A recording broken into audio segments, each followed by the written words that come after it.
At ito na nga.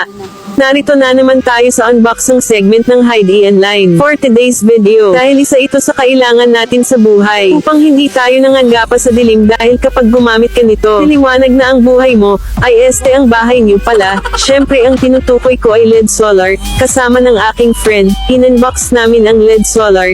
Salamat sa tulong friend. At ito nga, chini-check namin ang mga solar kung okay naman siya o kompleto. Pinili pala namin ay 100 watts kung ako tatanungin. Kung ang bahay ninyo ay malaki at malawak, pumili na kayo ng mas mataas pa sa 100 watts para maliwanag. At kung sapat na laki lang ang bahay nyo, pwede naman ang 100 watts. Buy one take one na siya mga besi kaya mas affordable. Konting kaalaman tayo about sa LED solar. Tanungin natin si Google. Ang solar lamp, na kilala rin bilang solar light o solar lantern, ay isang lighting system na binubuo ng LED lamp, solar panel, baterya, charge controller at maaaring mayroon ding inverter. Ang ilaw ay gumagana sa kuryente mula sa mga baterya na sinisindihan sa pamamagitan ng paggamit ng solar panel. Solar photovoltaic panel. Yung hawak ng friend ko ay yung solar panel ng ilaw. Medyo malaki din siya. Yan yung nilalagay sa mga bubungan ng ating bahay. Kaya talagang malaking tipid ito dahil gagamitin mo na lang ay solar energy. Hindi na kuryente. Marami na rin ang gumagamit ng ganitong paraan para makatipid sa kuryente. Lalo na ngayon. Nagsisipagtaasan na ang presyo sa kuryente pati sa tubig at mga bilihin. Ako na lang ang hindi tumataas.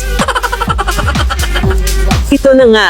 Yan yung ilaw niya, nasa 100 watts siya. May kasama na siyang remote controller. Para in case na gusto mo patayin o buksan depende sa gusto mo. Pero kung gusto mo nang naka-automatic na siya, pindutin mo lang yung auto na nasa remote. Kapag na-detect kasi yan na madilim na, kusa na lang siyang iilaw. Kumpleto naman ang mga gamit na pinadala. Wala namang kulang. Ayos ang store na nabilhan ko. Okay naman ang parcel na nakuha ko, nakasecure naman.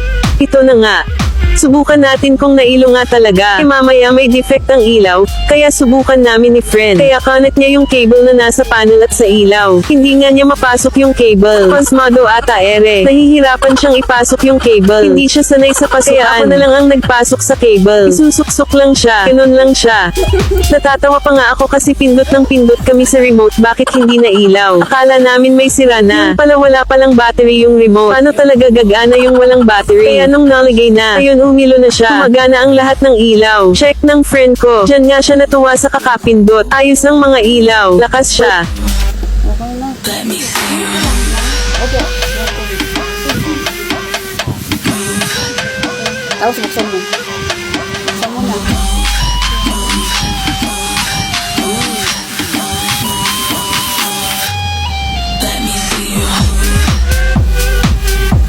At ito na nga.